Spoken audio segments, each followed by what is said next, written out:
नमस्कार, प्रणाम। आई आज की बात।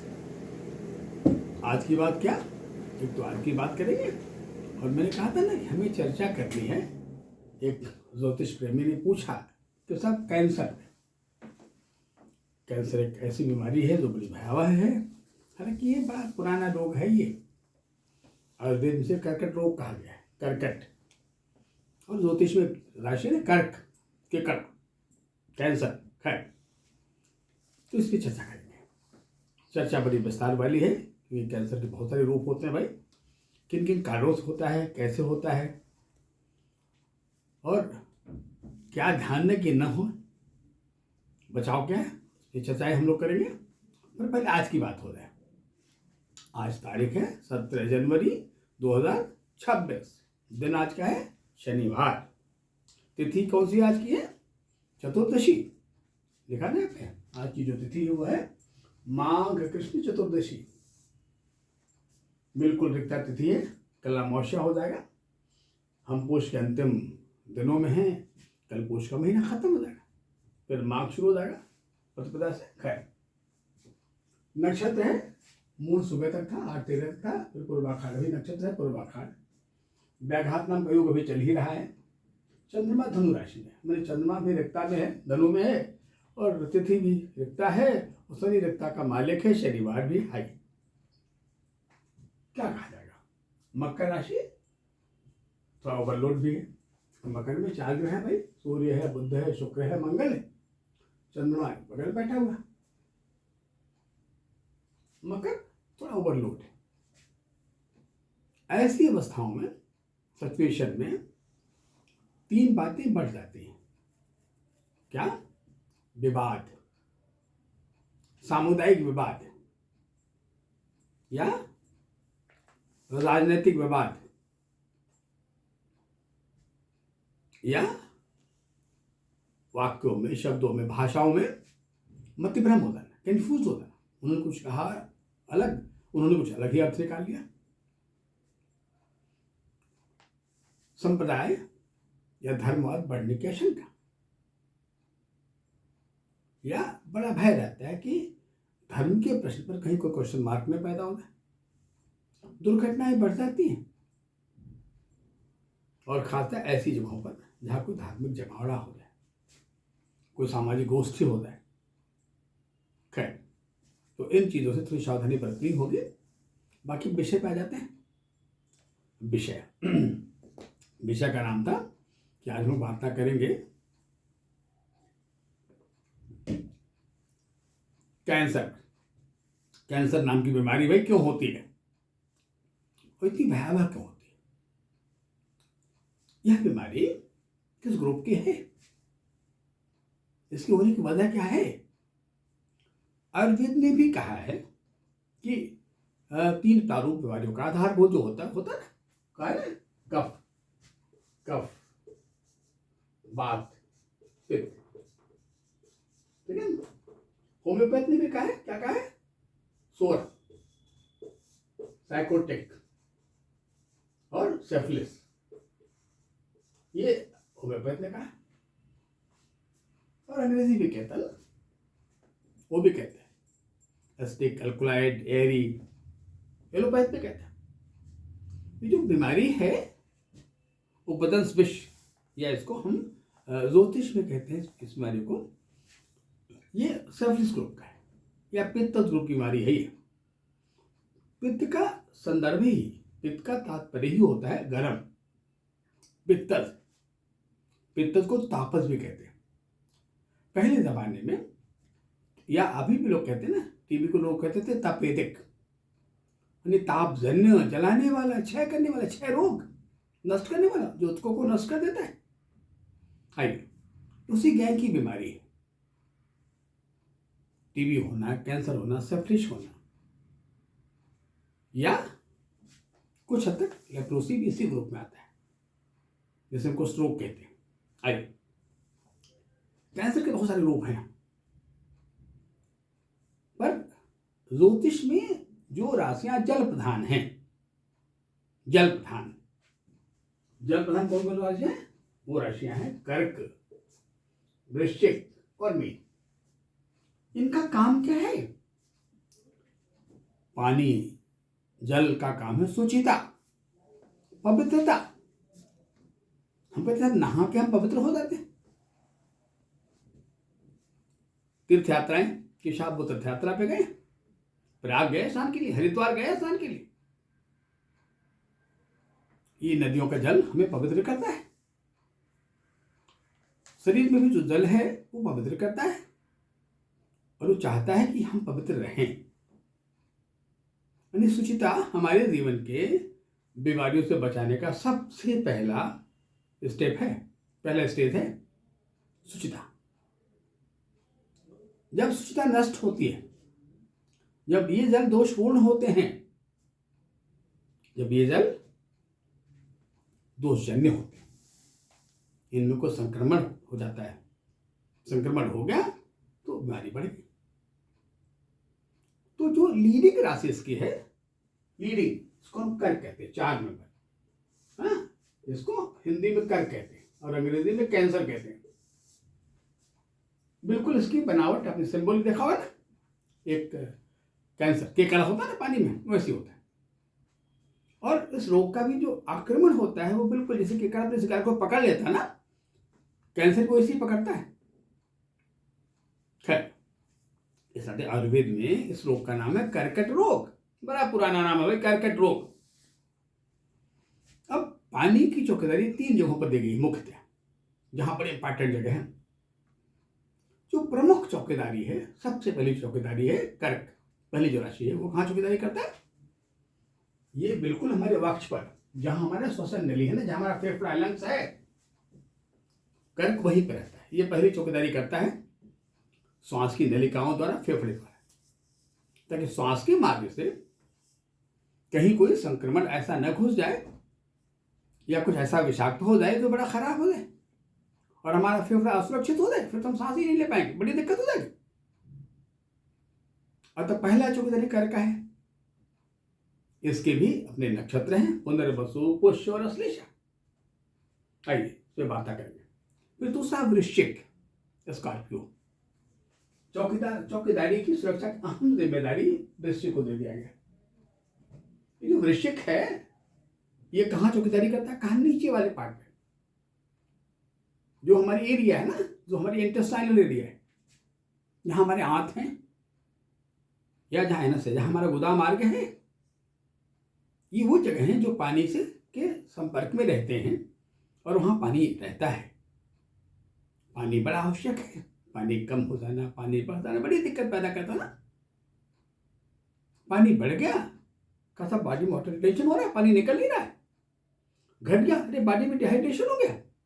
मामला ब्रेन का है, सब कहा साहब बच्चे को तो सब हाइड्रोसेफाली, सर बड़ा हो गया, पानी इकट्ठा हो गया। माइक्रोसेफाली, पानी कम हो गया, बच्चे का सर छोटा हो गया, सूख रहा है।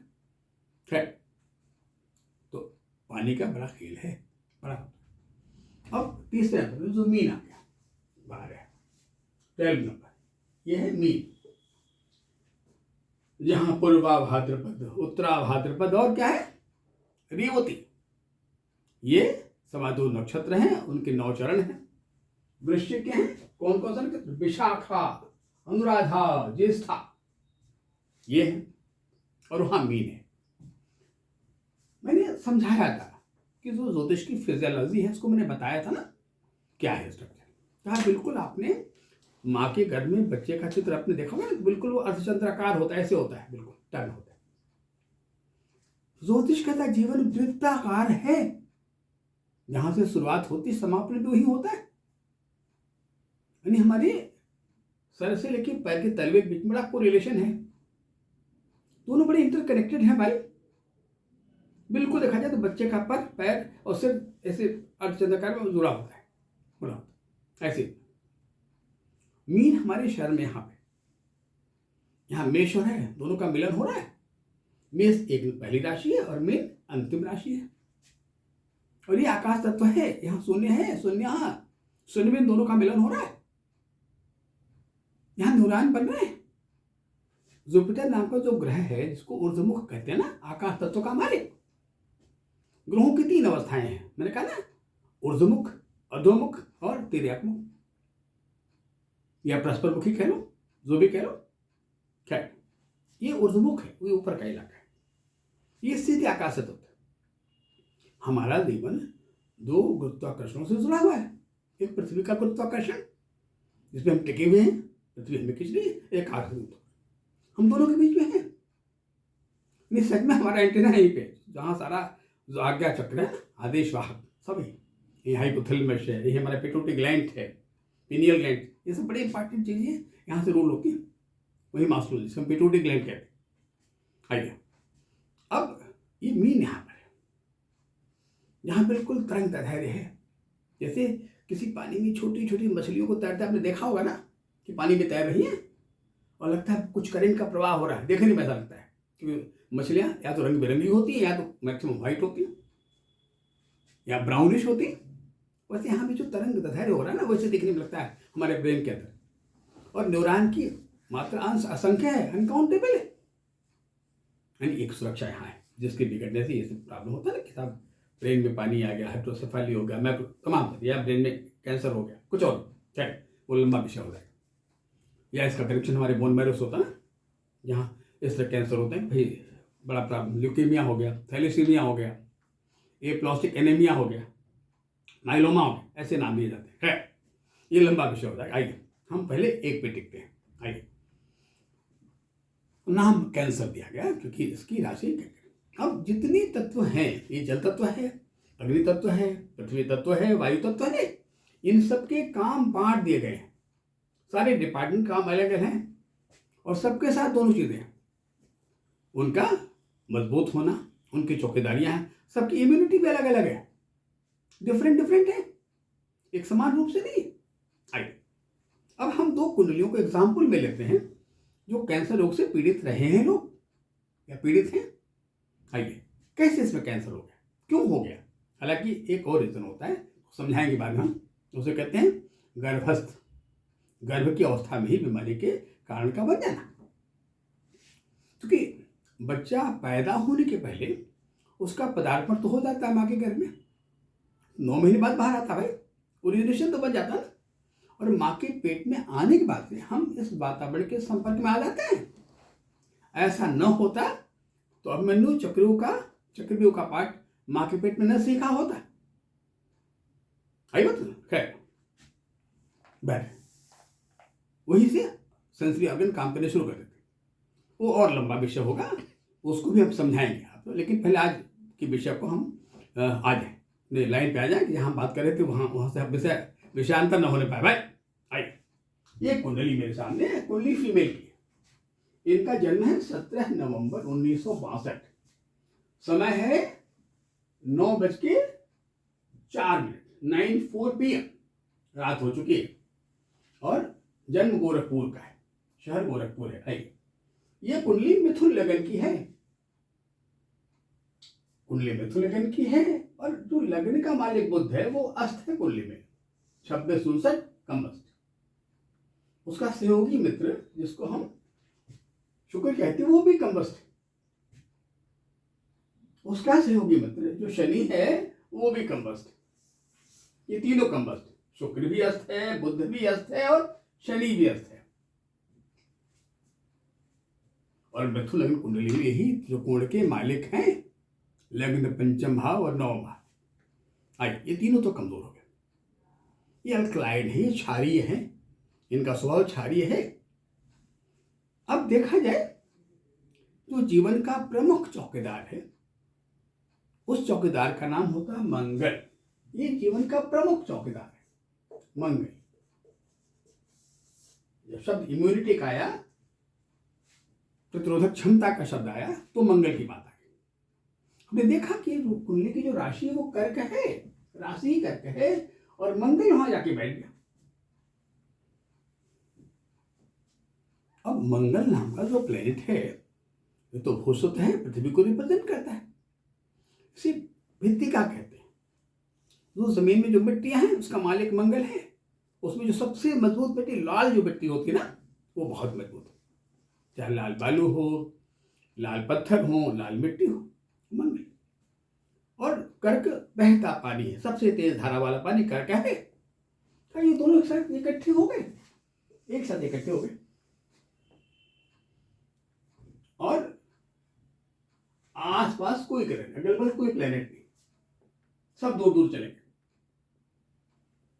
सूर्य नाम का ग्रह जो जीवन के तेजों में अधिपति, जो जीवन के तेज का मालिक है, सूर्य। जन्म हेमंत ऋतु का है, 17 नवंबर है, हेमंत शुरू हो चुका है, सूर्य वृश्चिक राशि का है। और सूर्य के जो एसोसिएट्स हैं, जो मंगल है जिसमें सूर्य बैठा है, वो मंगल कमजोर है। बृहस्पति नाम का जो प्लेनेट है वो है 2, 3, 4 है, थोड़ा बल तो मिल जाएगा, लेकिन शनि अस्त है। अब जब चंद्रमा मंगल एक साथ इकट्ठे हो गए तो मंगल कमजोर हो गया, इम्यूनिटी कमजोर हो गई और जल दूषित हो गया। मानो शुद्ध जल में किसी ने खराब मिट्टी मिला दिया, मिट्टी गया, जल दूषित हो गया। यानी यहां पानी मिट्टी को कमजोर किया और मिट्टी ने पानी को कमजोर किया, दूषित किया। यहां दोनों ये सेम समीकरण उस कुंडली में चंद्रमा मंगल पाया। अब कुंडली के जो मैक्सिमम ग्रह हैं वो नीचे के इलाके में, ये इलाका देख लीजिए, ये इलाका ना नीचे का लोअर पार्ट, ये इलाका है पृथ्वी तत्व का इलाका। यही इलाका हमारे लोअर एब्डोमिनल पार्ट का इलाका यही है। इसी इलाके में हमारा इंटेस्टाइन है, हमारी आंतें हैं और 2 आंत, जिनको हम कहते हैं बड़ी आंत, छोटी आंत, स्मॉल इंटेस्टाइन, लार्ज इंटेस्टाइन। जो स्मॉल इंटेस्टाइन है वो लंबाई में बड़ी होती है पर कहते हैं स्मॉल है। जो लार्ज इंटेस्टाइन है वो लंबाई में छोटी होती है पर कहते हैं लॉर्ज, क्योंकि उसका दायरा, उसकी चौड़ाई बड़ी होती है बात। जिसको हम कोलोन भी कहते हैं। इसको कौन रूल करता है, इसकी सुरक्षा कौन करता है? कहा सैटर्न। हमारी कुंडली का, हमारे जीवन के शौच का, सफाई का, शुद्धता का जो सफाई कर्मी है वो हमारा शनि है। बहुत इंपॉर्टेंट है, जो रात का मालिक है, निद्रा का मालिक है। और सफाइयाँ रात में होती हैं। जितने बड़े मेट्रो सिटीज है ना, सफाई रात में होती है, दिन में नहीं होती। शनि भी मेट्रो सिटी समझिए इसका। ये सफाई कर्मी कमजोर हो गया, ये दूषित हो गया, ये शुक्र दिमाग का मालिक, खुशहाली मालिक कमजोर हो गया, बुध भी अस्त हो गया। तो सबसे पहले पार्ट पे इस कुंडली को साइकोसोमैटिक, मनोरोगी कहा जाएगा। मन से बीमार है और मन की बीमारियां पहला काम करती है, चैन छीन लेती है, कंफर्ट छीन लेती है, नींद छीन लेती है। नींद गायब होगा तो क्या होगा? डाइजेशन सिस्टम बिगड़ जाएगा। हमारा भोजन किचन में पकने के बाद दोबारा कब पकता है? पेट के अंदर। कब? जब हम गहरी नींद में सो जाते हैं ना, तो हमारा भोजन पक जाता है। पक गया, सफाई अच्छी हो गई ना, आम पक के गुलगुला हो गया था, छिलका पर आप लोग हो गया, सफाई नहीं हुई, गंदगी अंदर रह गई। कोलोन की दीवारों पर मल चिपकने शुरू हो गया, चिपकते गंदगी इकट्ठी होती गई ना, इतनी इकट्ठी हो गई कि वहां कैंसर हो गया। गंदगी लेयर जब बढ़ने लगते हैं ना, धीरे इकट्ठे होते तो जख्म पैदा हो जाता है और ये जख्म पैदा हो गया और बड़ा खतरा। और जो समीकरण पैदा किया वो 4 नंबर पैदा कर दिया। पर अटैक कैसा? नीचे का इलाका, बीमारी कैंसर कहा गया, इलाका इंटेस्टाइन का, और बड़ा खतरनाक सिचुएशन पैदा करता है। आइए दूसरी कुंडली मेरे सामने है। ये कुंडली एक मेल पर्सनालिटी का, पुरुष का है। जन्म है 15 सितंबर 1964। समय है रात के 2:02 AM। जन्मस्थान रामपुर का है। कुंडली का लगन क्या है? कर्क, 4 नंबर। फिर देखिए यहाँ 4 नंबर है, यहाँ पे, यहाँ 4 में मंगल है, यहाँ भी 4 में मंगल है।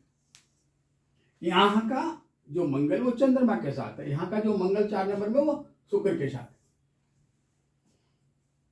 चंद्रमा शुक्र दोनों वाटर्स हैं। ये कुंडली वर्षा ऋतु की है। जन्म है 15 सितंबर, वर्षांत, वर्षा बीतने वाला है, वर्षांत, लेकिन वर्षा ऋतु है, बड़ा सेंसिटिव ऋतु वर्षा होती है। चंद्रमा नाम का प्लेनेट कुंडली के बिल्कुल छठे भाव केतु के साथ बैठा छठे भाव। अब यहां भी जो चंद्रमा है इसके अगल बगल कोई प्लेनेट नहीं है, न पहले है न बाद में। चंद्रमा अकेला होकर क्या होगा कि मद्रुम योग बनाता है। अकेला चंद्रमा हमेशा मनोरोग पैदा करता है ना। इसको भी पहला जो डायग्नोसिस किया उसे कहा जाता है नेचर साइकोसोमैटिक। फुल्ली मनोविकार, तो बरसात है, इंपल्सिव है, पानी है भैया, वाटर बेस्ड, और चंद्रमा अकेला मन बीमार। अब दो चीजें, एक तो जो बृहस्पति नाम का प्लेनेट है इस कुंडली में वो 2 नंबर में 2 डिग्री का है 2.6, यानी अभी पहले नवास का ही है। जो नक्षत्र होगा उस पर कृतिका कहेंगे, कृतिका का द्वितीय चरण, वृश्चिक का पहला नवास मकर होता है। पृथ्वी तत्व में बृहस्पति हमेशा कमजोर होता है, चाहे वृश्चिक हो, कन्या हो, मकर हो। यह तो यहाँ भी वृश्चिक का है, और अगर इसका नवांश देखा जाए तो मकर का हो जाएगा, पहला नवांश मकर का होगा। उम्र के दहलीज पर बढ़ते बढ़ते बढ़ते बढ़ते 15 सितंबर 1964 का जन्म है। अतः जब 2024 का साल आया तो कुंडली की उम्र का कितने साल, 60 वर्ष पूरा हो गया। अब 60 वर्ष पूरा हो गया तो इस 6 नंबर का मार्कत्व प्रभाव बढ़ने लगा, क्योंकि अष्टम से जो अष्टम होता है वो प्रथम मारक होता है।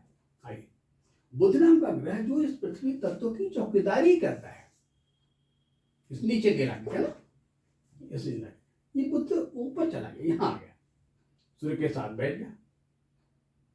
अब जब बुध यहाँ चला गया तो ये इलाका कमजोर पड़ गया। जिस इलाके का चौकीदार कमजोर होता है या बाहर होता है ना, ये मकान मालिक कहीं बाहर गए थे, घर में चोरी हो गई, अनुपस्थिति चोरों को अच्छा मौका दे देता है। यानी यहाँ की चौकीदारी कमजोर हो गई, और ये भी प्रॉब्लम वही शुरू हुआ कि क्या कुंडली थी, गवर्नर मंगल कमजोर कर्क में जाके बैठ गया था ना, तो ऐसे लोगों के अंदर इन्हें कहते हैं ऑब्सेसिव माइंड, कि जो घुसा हुआ दिमाग से निकलता नहीं था, बड़ा परेशान, अनिद्रा, निद्राना, बहुत परेशान होना। तो हमने बार बार कहा कि बीमारियों का जन्म हमेशा हमारे मन से होता है। मन जीवन का सबसे महत्वपूर्ण चौकीदार है। यदि मन मजबूत रहे तो बहुत सी बीमारियों से हम बच जाएंगे। आइए, अब ये बड़ा कमजोर हो गया। अब इस इलाके में कमजोर हो गया तो ये जो मंगल कॉम्बिनेशन बेटा इस कुंडली में, और सैटर्न नाम का जो प्लेनेट है, जो कुंभ में तो है, नीचे के इलाके में तो है, पर इसके पास डिग्री कम है, 647, यानी दूसरा अंश अभी पूरा ही जस्ट बॉर्डर है, 2 ही नवांश कहे जाएंगे ये। अब कुंभ का जो पहला नवांश तुला है, दूसरा नवांश वृश्चिक, तीसरा धनु हो जाएगा, यानी वृश्चिक धनु के बॉर्डर पर है, यानी शनि वृश्चिक के बॉर्डर पर है। मंगल नाम का प्लेनेट कर्क में कमजोर है, ये भी दूसरे नवांश का ही कहा जाएगा, 634 है, इसका मतलब कर्क का पहला नवांश कर्क, दूसरा नवांश सिंह हो जाएगा। और ये बुध नाम का जो ग्रह है वो अपने घर से शनि यहाँ बैठ गया, या अब शनि को जो अपने एसोसिएट के, अपने सहायकों का जो सपोर्ट मिलना चाहिए वो नहीं मिल पा रहा है। शनि के जो एसोसिएट है कौन कौन है, शुक्र कहाँ है, इस घर से यहाँ छठे खाने, बिल्कुल नहीं, ये मित्र यहाँ जाके सम हो गए, कि दूरी में शत्रु हो गया और मित्र है तो सम हो गया। बुध नाम का ग्रह जो इसका बड़ा मित्र है वो इसे 8वें खाने चाहिए, वो भी बड़ा मित्र, यानी बेचारा शनि अकेला हो गया, सफाई कर्मी बड़ा कमजोर हो गया, रात्रि का मालिक बड़ा कमजोर हो गया, रात्रि गायब हो गई, अर्थात सफाई की सुरक्षा बड़ी कमजोर पड़ गई, स्वच्छता गायब हो गई, शुद्धता गायब हो गई, गायब हुई। तो जो खराब बीमारियां हैं, जो अंधकार जन्य बीमारियां हैं, उनके आक्रमण करने का पूरा मौका मिला, और इसने आक्रमण किया। कहाँ आक्रमण किया, कहा इंटेस्टाइन पर, आंतों पर आक्रमण कर दिया, और बड़ा खतरनाक आक्रमण कर दिया। कहने का तात्पर्य यह है कि अगर इन कुंडलियों की जड़ें मजबूत होती, आधार मजबूत होता, ये ग्रह इतने कमजोर न होते, या वो राशियां सुरक्षित होती, जिससे कैंसर जन्म होता तो शायद जन्म नहीं होने पाता। पर इसका फाउंडेशन तो माँ के पेट में बन पाया जाता है। माँ के पेट में, जैसे मान लीजिए इस कुंडली का जो जन्म है ना, इस कुंडली का जो जन्म है वो है 17 नवंबर 1962, अब अगर मान लीजिए इसमें इसको लेकर हमें गर्भांग चक्र बनाना होगा कि भाई ये इनका माँ के पेट में कंसेप्शन कब हुआ होगा, तो हम जो बेस बनाएंगे वो बेस बनाएंगे ना, यहाँ 11 नंबर है ना। अब हम देखेंगे जो सूर्य नाम का ग्रह 11 नंबर में कब आता है। हाँ, वो तो आता है 13-14 फरवरी को भाई। इसका मतलब कंसेप्शन 13-14 फरवरी के सराउंडिंग होगा। आई बात समझ ना, उसके आसपास ही कहा जाए। तो इस कुंडली का जो कंसेप्शन भी है वो 17 फरवरी 1964 का ही है। और उस समय भी जो चंद्रमा नाम का जो प्लेनेट है ना वो कर्क में था और सेम अश्लेषा नक्षत्र में था, यानी इसके कारण माँ के पेट में पैदा हुए। यानी अगर भाई दीजिए थोड़ा सावधानी अगर हम बरतें हैं भाई दीजिए कि कंसेप्शन ही अगर एक जेन्युइन समय से हो तो हमारा आधार मजबूत हो, या नहीं हुआ अगर हम फंडामेंटली फाउंडेशन से ध्यान देना, अगर बच्चे को बचपन से ध्यान देना शुरू कर दें या उसके मेंटल हेल्थ का, इम्यूनिटी का ध्यान दें, तो शायद बहुत सी बीमारियों से बचा ले जाएंगे। खैर, बात बड़ी लंबी होती जा रही है, अतः इस एपिसोड को हम यहीं बंद करते हैं। अगले एपिसोड में और भी बातें करेंगे। अभी कैंसर पर लंबी चर्चा होने वाली है, अन्य जगहों कैंसर कैसे होते हैं उसकी हम आपको बताएंगे। तब तक के लिए हम विदा लेते हैं। नमस्कार, प्रणाम।